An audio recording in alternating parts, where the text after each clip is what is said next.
Hey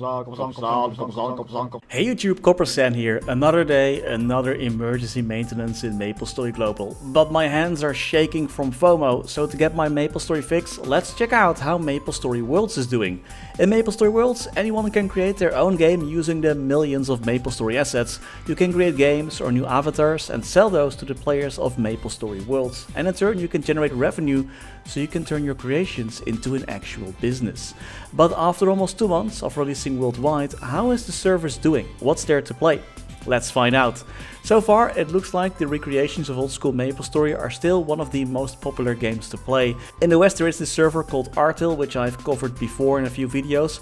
However, things aren't always going that great for Artil, it seems, as they have had huge issues with hackers and botters, and the auction house is having troubles as well. MapleStory Worlds is doing pretty good on Twitch though. They've been getting quite a lot of viewers, even more than MapleStory. Wow, I wonder why. Oh, I see, that's why. Looks like China is dominating MapleStory World streams on Twitch, and they're all playing what I think is Artil or a different classic recreation that's available for them. Artil is still the most popular classic server in MapleStory Worlds from what I can tell. However, more servers are being created. For example, Old School MapleStory is a more recent created server that I tried out a little while ago. They recently released Ludibrium and are doing things their own way. I guess it will be harder to compete once MapleStory Global actually releases their own classic world, but they did a pretty good job so far with Old School Maple. There also are others working on their own old school servers like Nextil from Noodle Studio, which is currently in alpha. And one of the benefits of playing games in MapleStory Worlds is that you can also play them on your phone, so you can even play MapleStory Classic on the go, which is kind of chill. But MapleStory Worlds is more than just recreations of old school MapleStory. They actually have some pretty decent games on the platform, at least in my opinion. There is, for example, Maple Slash, where you can create different characters, level up different skills, enhance your gear and go crazy with different skill combinations. Also, some team recreated Durango, but with a MapleStory setting. If you never played this game, it was this mobile survival MMO with dinosaurs that was very flawed but also very cool concept, like back in the day. That's like 2012 or whenever that game released. This is basically the exact same game where you have to craft items and beat up dinosaurs to survive.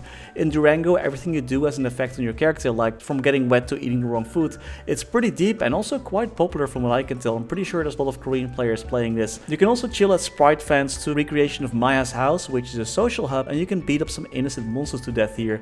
There also are more casual minigames like Flappy Fish, and there is this newer game that I really liked called the Maple Auto Battler, which is teamfight tactics or auto chess but with MapleStory characters. As you can expect, the mechanics go really deep with different items, synergies, runes and more to set your team apart. There is a single player mode and multiplayer mode, and from what I can tell, this is currently one of the more popular games that us Europeans have access to. Actually, there are other even more popular old school recreations like Maple Land, but I can't see those as those are not released in our region.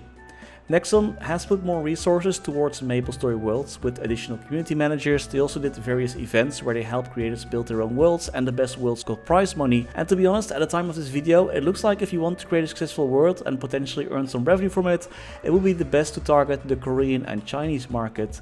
I really wish the games on the platform were more popular with Western players and creators, but they aren't really, which really is a shame because there's some pretty fun stuff in there. Perhaps Nexon should advertise MapleStory Worlds a bit more, or get some popular creators to cover games that have a broader appeal than just MapleStory players. And that's what's currently happening in MapleStory Worlds. I'm going to keep playing this auto chess game while the maintenance is still going on. Have you ever tried any of the MapleStory Worlds games yourself? Let me know in the comments. And that's all I had for this video. There's one more releasing as soon as the maintenance ends, if it actually ends on time.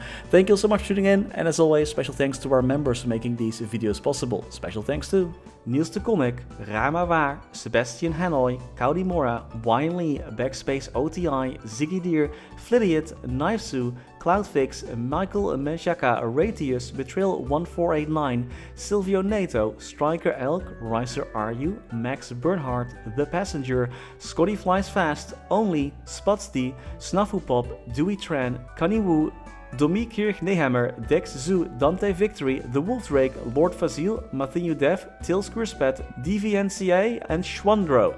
Thank you so much for watching, stay safe and happy mapling!